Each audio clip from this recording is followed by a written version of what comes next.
Good afternoon, everybody. This is Dee Reinhardt with Illinois WorkNet. On the call with me today is Tammy Stone from Commerce. Just to let everybody know, Olivia is taking a test for her master's degree today. So next time you talk to her, congratulate her. I'm sure she'll do well. So let's get started. We've got 16 people in the call. So let's get started and see. Courtney Crayson is on the call today. All right. He's having problems typing his name right. Let's go over some numbers here. We're going to minimize the screen here so we've got more of it on the screen. And so I did these numbers this morning at 6:30 in the morning. We've got currently 134 people in the application not started. Now don't scream at me yet, because what's going on is there are people in there that were marked as no contact, and there are people in there that were marked as referral rejected. As soon as we get the new control group up and out into production, we're going to be adding a new row to the dashboard so that it will track those people in a different row for the no contact and referral rejected. So that number will come down. But you do need to check, of the numbers that I have listed there, are those people scheduled to come and fill out their application, or did you not get the application filled out and didn't tell us that you can't get the person logged in, or something to that effect? So what's the status on Illinois WorkNet? I'm in it. I've been in it all day.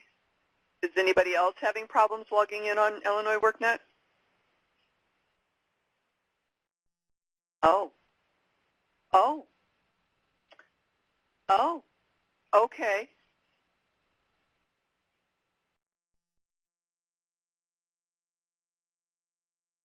Okay. All right. So, well, I will find out. It's not going to do you much good today when we're done with the call. But Eric, I must have missed your email. So I will talk to somebody. Do me a favor, when you get to your computer and you have Illinois, the apps.il-work-net.com up there, and then the Epic admin dashboard, back out of it to where you get to the .com and tell me what server comes up on your screen. So I'll show you guys when I start doing demonstration here. I'll show you where I'm talking about. All right, so 35 could be down. So there's 34 as well. So I'll have somebody check on that. Tammy, while we're waiting, while I'm going through the rest of the numbers, can you do me a favor and call Cody and tell him that it seems like server 35 is down? You bet. I'll give him a call right now. I'll be back. Okay, thank you.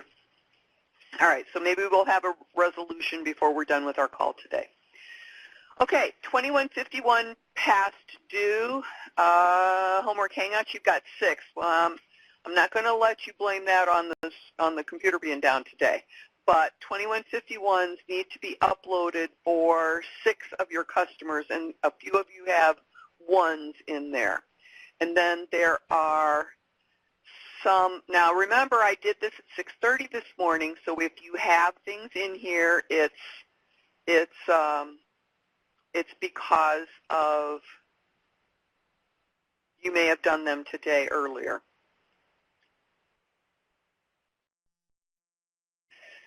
Okay, if they showed up, you still do a 2151 that says they showed up. and that doesn't require the application for you to do the 2151. So if you can get those uploaded, that would be great, Eric. Okay, 2151, enrollment required, sorry, I missed that one. Enrollment required is that, yeah, I got it, Eric. Enrollment required, Albany Park, you've got 3 that need to be uploaded, in Springfield Urban League, you've got 3 that need to be enrolled, and then Leslie Bates and Kara, you've each got 1 that needs to be enrolled. Kara will talk about that one. And then 2151A is past due. When I looked this morning, we had a few that were there, and we have 14 on the list right now. So if you can get those 2151A's uploaded, that would be super phenomenal. So Frank's is done. Okay. And then we only have a few in the minimal progress or no progress. So those should technically be to those should technically be going to the conciliation line, because you guys should be calling people in for conciliation if there's something wrong going on there. Completion status, we've got a few there that need to be updated. That means that the customers have been completed and you need to fill in some paperwork. SNAP ineligible, that was, I've got a few that I need to take care of for some of the agencies that are no longer providing services. But we've got a couple in there for you guys that need to do them. And then packets, we have, there's a lot of people that don't have customers that need to do staffings right now, but for those of you who do, we have several of you that have your items either started or ready to go, so thank you very much. We just need to make sure that with these new customers that we're bringing in, that we're continuing this process, because I have a feeling that this is going to be part of the sustainability moving forward, because DHS likes this system. So they like how it's working right now, and I think it's going to be moving forward into the future. All right, so that's it for the number updates. If you've already gotten your numbers done today since I was there, thanks, I appreciate that. Next piece, applications not complete row. I explained that. Let me pull my screen up. Check in if you didn't real quick.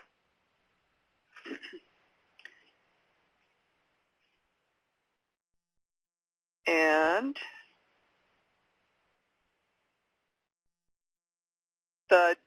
there is, and I just haven't gotten it uploaded yet, Kendra, so I will check to see what the, if there were any changes, and I'll get that, we'll get that post. It was posted to the EPIC Restricted Resources page, but I just haven't made a couple of the updates on there. A lot of times it's just phone numbers. So, but Olivia got that posted, I believe it was Tuesday. So right here on the applications started, as I said, there's 134 people in this list. Not all of those are actually needing to be started. Some of them were no contacts, and some of them were referral rejected, but they're not moving into a row because there isn't a row for them to move into. So as I said, this will be added once we get the control group project up and on production. Let me pull this screen down so I can see what's next on the agenda. Customers will have to go to, TANF customers cannot receive EPIC benefits. We've had a few new cohort referrals from CBOs to DHS who are TANF recipients. And it's not that they're TANF recipients, but that maybe someone in their household that they claim that they're sharing food with is receiving TANF. So the question that you need to ask these folks is, are you or anyone in your household receiving TANF benefits? So that is one of the questions that you have to ask. And if you're not sure, while the customer's there, make sure that you call up DHS and ask them to check the case and see what's going on with the case. The next piece is we had a conversation with one of the agencies in the southern part of the state. And for those of you who live in the northern part of Illinois, it is not everything south of I-80. It is south of Springfield. So customers will have to go to the DHS office eventually. Receiving benefits without doing required hours, especially for mandatory customers, will catch up with the customer eventually, and they will have to return the benefits that they have received.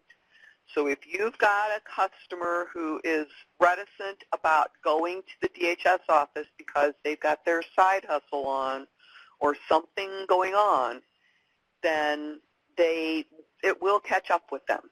So just to let you know, yeah, Eric, you're right.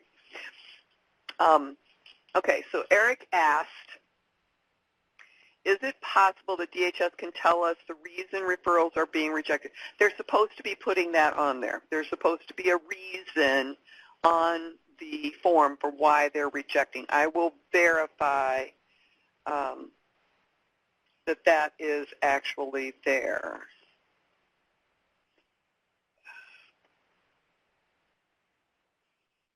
And I have one gentleman who seems to be the perfect candidate for services, food stamp recipient, not TANF, ABOD, and he's been rejected twice now. My only suspicion is that he might.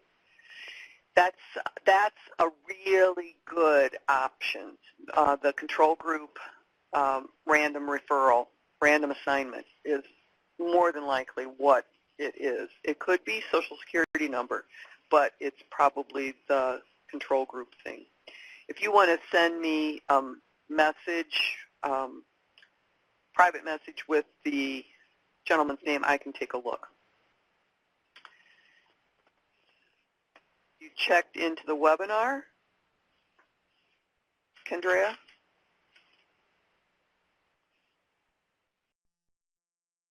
Let me see, hang on.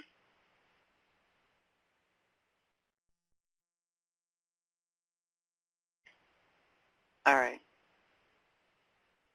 We'll get you checked in. Okay. All right. So next on the agenda, customers for video success stories. We have a project that we're going to be working on. Tammy, are you back on the call? Tammy, are you back? Did you mute yourself? We are looking for customers who can participate in a success story video. We are going to have a professional videographer set up times to do video testimonials or stories, for lack of a better word. So if you've got a customer that would make a great success story and they would be good on video, please give us the information. Make sure that they have a release form in your files, and then that way we can make sure that we have all of these people available. So now let me check on Tammy, because a couple of these things I can't talk about, she needs to do. So she popped, she called back in. All right, Tammy, can you hear me now? I can hear you. Can you hear me? Yes. So, I'm trying to talk. Tammy, do you want to talk?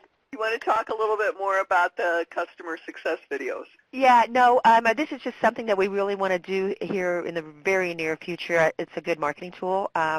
You know, we've heard from some providers that on re-engaged customers. They're coming back in and they're saying, oh, I understand what you're talking about now. I do want to participate because I know somebody else that's gone through this and it's been successful.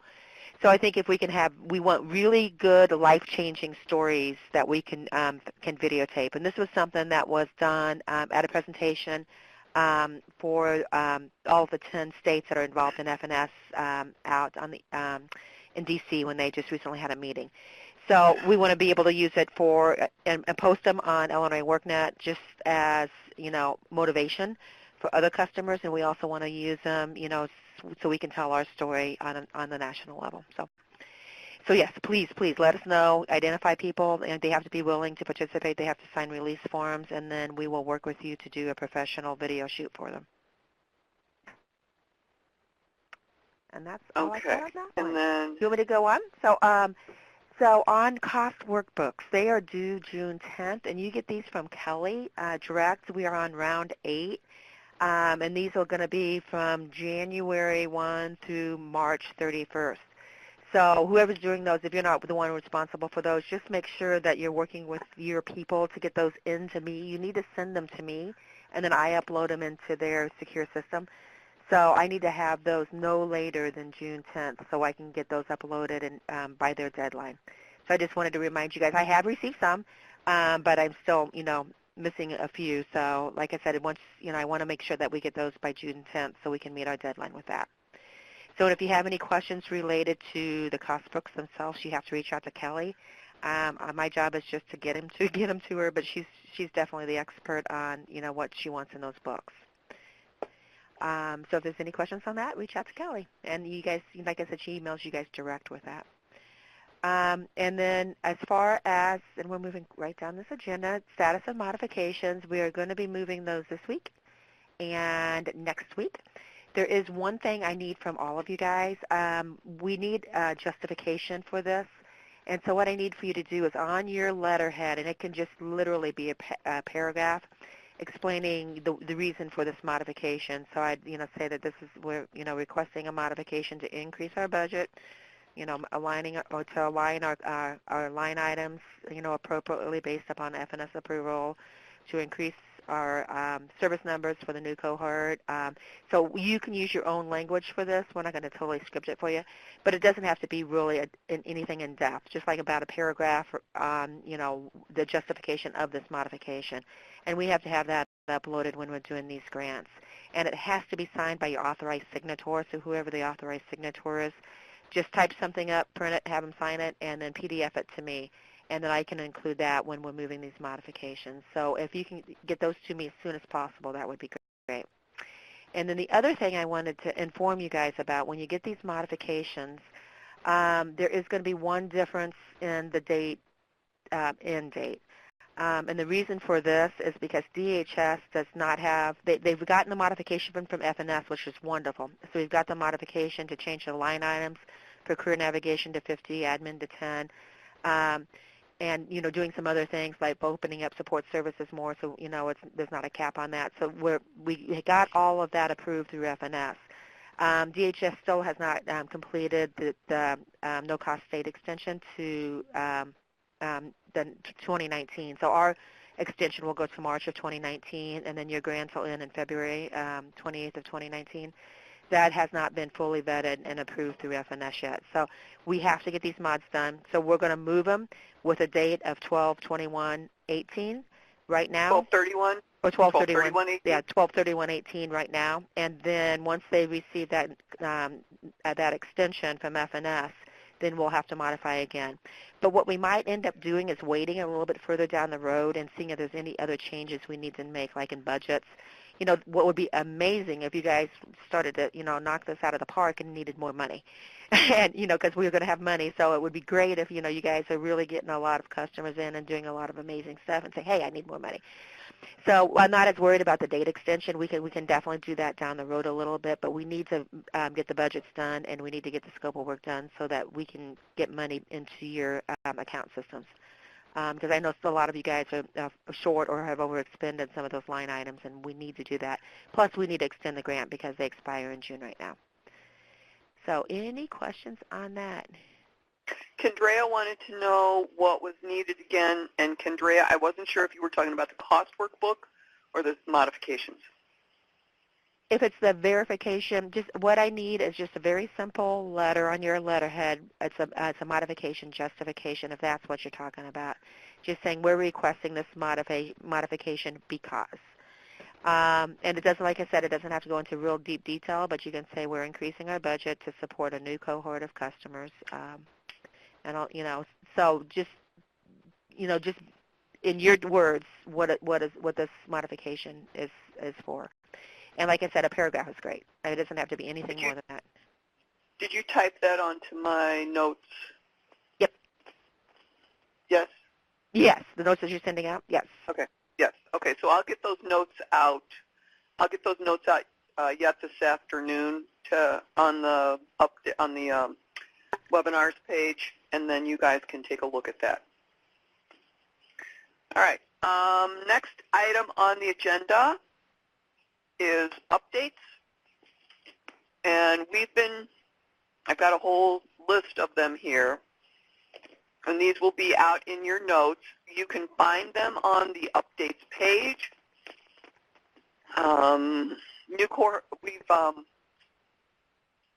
These are all since the last time we had our call on the 18th of May, or on the 16th. Wait, we had our call on the 23rd. So these are since the 23rd. These are updates that went out.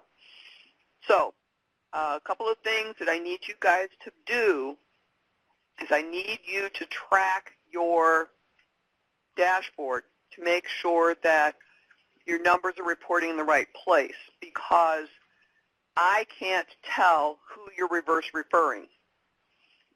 So you have to kind of keep a ballpark idea of, okay, I had 10 referrals back to DHS, and I only see 4 of them on the dashboard. I need to know those kind of things. I've gotten to have a very close relationship with many of you because I'm on the phone with you regularly. So please send me an email or give me a call. I am a super admin, Eric. Tammy, Olivia, and I are a super admin. So we can make adjustments to applications that you all wouldn't be able to do. Sometimes I wish it did. Sometimes I wish it came with a clone. He has a larger scape. Okay. We are continuing to try to fix challenges that we run into so that we can get people moving forward. One of the things that I've noticed, and I just sent the message off to our programmer, when customers come to you to do their application, if they don't see the Epic piece in their dashboard when they log in, that means that there's something screwy with the system. So don't create a second account for them. Call me, email me, do something so that I can get in, take a look at their account, and make sure that they've got the right information there. So Bill and I were just working on a customer this afternoon, and they had created a new account for the guy thinking that he was going to be able to have access to Epic with that. And Epic is a special program, so the customer has to be granted access. And if you are not having success with their changing their password, then if I change it, it seems to be working. So please let me know if you've got customers that you can't get into their applications. Okay. So we talked about dashboard, we talked about applications, we talked about, oh, and also let me know if you're getting the emails to let you know that you've got a customer scheduled with an appointment. And then Kendrea asked about I lost it, customers who missed their application that they got from you. or missed their appointment date that they got from you. What's happening is DHS is trying to reach out to the customers. They're trying to reach out by phone if they need to. Some of them felt that they had to call them into the office, but they weren't hitting the deadline. So we've been talking on the DHS side about they've got this 11-day time period that they can check these things, and that's why you guys are scheduling these appointments for a minimum of 12 business days out. 12 business days means that today is the 6th, 2, 7, 12. You would only be able to schedule a customer at the earliest on June 22nd. So we have to make sure that we're keeping that schedule pattern up so that they have time to review and reach customers. And then what happens if it takes too long to get a hold of the customer, DHS has the ability to reschedule the customer to another date. And when they're sitting right there in the office with them, they can give them an appointment that is closer than you can give them because they're sitting right there. Okay, so Dorea, does that answer your question?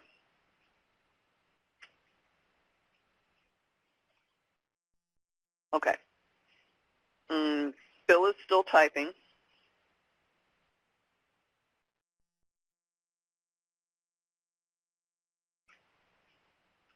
Customers' account numbers, are you talking about their DHS account number? Because there no longer is the DHS account number that you are used to seeing.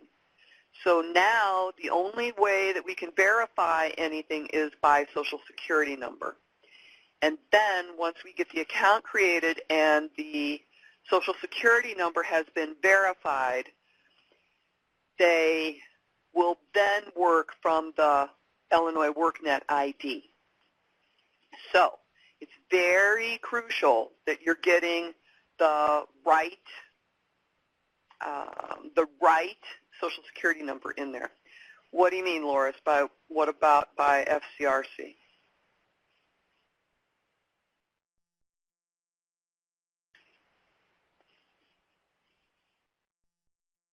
How are you assigning them to the proper one?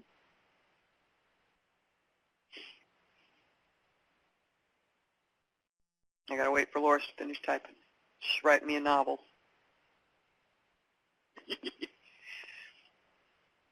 As an identifier. Okay, so what they're doing is if you assign the customer, say, to Cal Park, but they really belong at South Suburban, then Deidre and her team are going in and moving the customer to the proper office.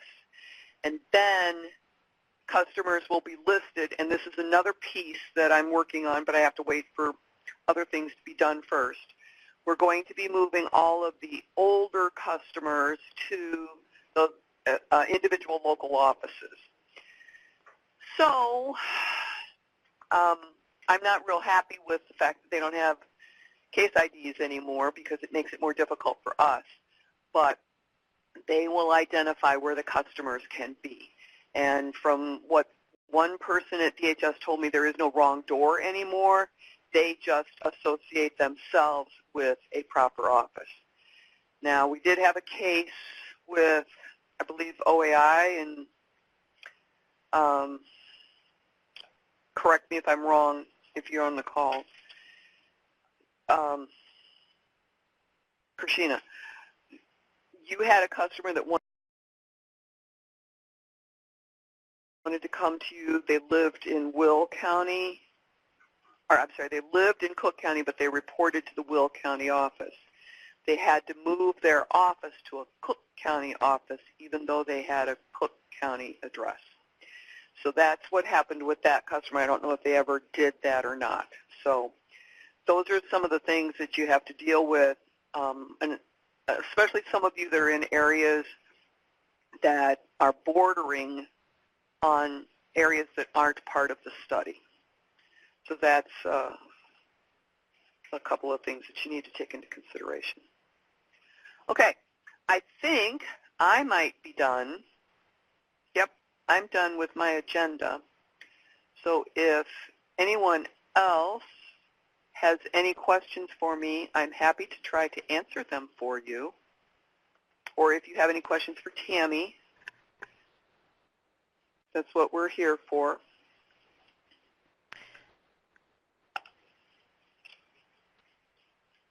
Andy, there is an export function that you can get. So if you wanted to see who initiated, based upon if it was the DHS or the Oh, yeah. CBO. Does everybody know where that is? So you can do that. Raise your hand if you know where that export is.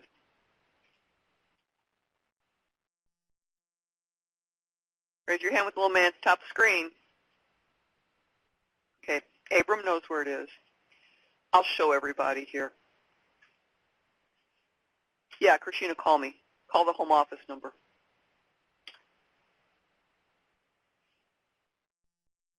And if you guys don't know which number is which for me,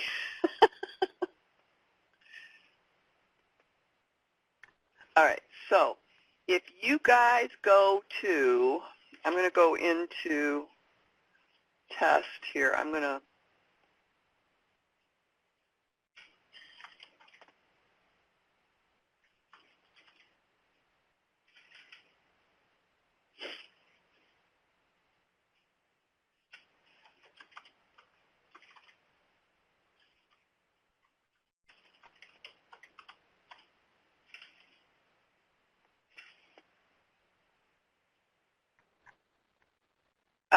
Nellie, were they a JPP customer?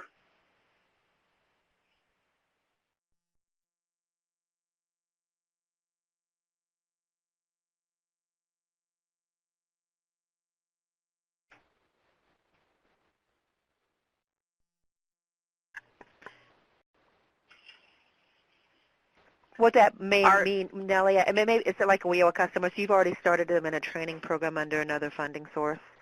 You can co-enroll, yeah. So you have to have very distinct services that EPIC's providing compared to the other training. So like if you're using WIOA, one of the things I do want to mention, though, is we do have that 40% that we want to spend either on training, paid work experience, or support services. So maybe in that particular case, you'd use WIOA to do the training, and then you'd use EPIC to do paid work experience and support services. But they can, and if they are in a training program with you and it's beneficial for them to be co-enrolled in EPIC, you can do that. All right, let me bring this over. So this is an export, and how I got here was I went to the dashboard, and on these green rows right here where it says verified eligible with appointment, not exempt, or exempt, if you click on either one of those numbers, and if you export the list, you'll get this kind of a document here. And on here it says created by DHS or CBO. So it might be a little bit hard to see this right here. I'll make this bigger. So most of these customers were created by DHS because I was doing them in demonstration for different people. And then there's a few in here that were created by the CBO. So that's how you can find out who created the invitation. And I know when we talk to you sometimes we say, okay, who did the invitation? And you don't know, but if you didn't do it, then DHS had to. All right. Any other questions? No, and I just want to comment that, our numbers are really looking good considering we just started April 14th. We got 244 potential EPIC customers that are in the top part of the screen. So, I mean, we're doing much, much better than our initial start with a regular EPIC that we did. And of those, the 240 we currently have, I'm going to run this number here real quick. The CBOs were leading as far as number of referrals. I think DHS has pulled ahead of us some now. So of that, 121 of those came from you guys. You guys created those. And then the rest were from DHS. So just keep doing your work, keep doing your outreach and recruitment, because obviously if they're coming to you and they're coming from you, then you have a relatively, hopefully, a good idea that there's somebody that's going to work well in your program. So I just strongly recommend just continue with your outreach, continue to identify these customers, and then use the reverse referral process. Kendrea's asking, so when we reach our projected new customers with the modification, do we stop recruiting? No, you can continue. So if you reach it, and because there's still, until we expend all of the CBO money, we're going to continue on. So if you reach that number and we still have money, and if you need to increase your grant, then we can do that. All right. The other piece that I forgot to add to the agenda, and I'm glad so many people are still on the call, we're going to start talking about your programs again on the DHS calls. And our next DHS call is on June 15th, and then it will be June 29th. So do any of you want to volunteer to talk about your program on those dates? And I'll do 2 agencies per day. Okay, so Kendrea, do you want the 15th or the 29th?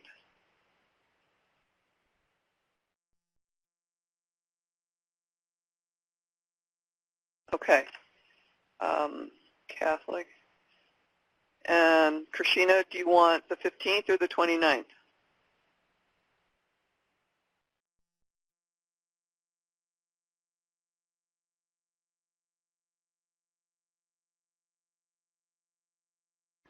Tell me when you want, not that you do. All right. Okay, so now we're on the 29th. So it's a 10 a.m. It's a 10 a.m. webinar. So you'd probably be on the call about 10:15 to somewhere between 10:15 and 10:20 and 10:45. Okay. Yes, you can modify your program descriptions. We had a program assistant starting to do some, thank you, Carmen. We had a program assistant, okay, so then, oh, sorry, APCC. And then the next time we go, we'll get some dates for July. We had a program assistant making some phone calls, talking to you about programs that you have and that need to be like shut down unless you're going to co-enroll. And hopefully you got through that call. The one piece that we need to know is, do you need to add any programs?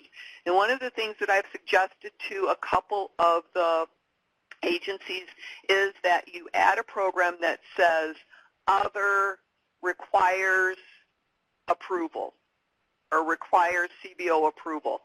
And with that, what it really means is that it needs Tammy or me to approve it. And so, for example, I was talking to Alana from Leslie Bates, and she wanted to know if they could add a barber school program. And I looked up the data, and it's a low growth program across most of the state. But if you can prove to me that, or to Tammy, that area where you are and where that customer will live and have that job can be higher growth for them, we'll approve things. We just need some data behind it. So and I'm sure, Tammy, if you've got any suggestions for that, you can find the data on Illinois WorkNet under the Career Wages and Trends information. And if you guys need to know any of that kind of stuff, or if you want to talk to me about what your ideas might be, then we can have that conversation. Correct. And then we'll just have to make sure that we're documenting that in the system itself, because we're going to want to know what the training is in the sectors and that type for our report out purposes. But Ivana, to answer your question, the customers have to be enrolled in EPIC to get any funding from EPIC. So if you've started a cohort already and you have somebody that's a SNAP recipient and you want to send them over to DHS and verify their eligibility, and if they're eligible and they can participate based upon that, then you can enroll them in EPIC also and co-enroll them with your other program. So, and like I said, in that particular case, maybe your other program's taking care of the training costs, but then EPIC can do support services and paid work experience, or vice versa, however you want to do it.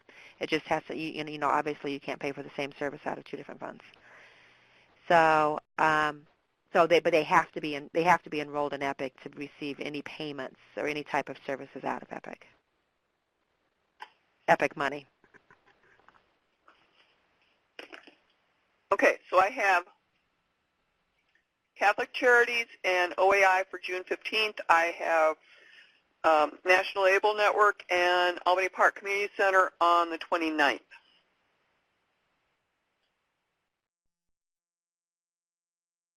What is done? Kendria, what's done? Perfect.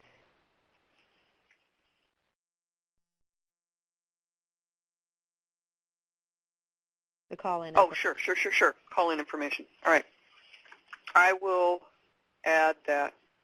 It's the same phone number as this, and the webinar space just has a TA on the end of EPIC, so it's real simple, real close to this. Okay. Thank you very much for your time and attention today, everybody. I hope you are well for the rest of the week, and if you've got questions, please call or email. You know how to reach me. And Christina, give me about 5 minutes and then give me a call.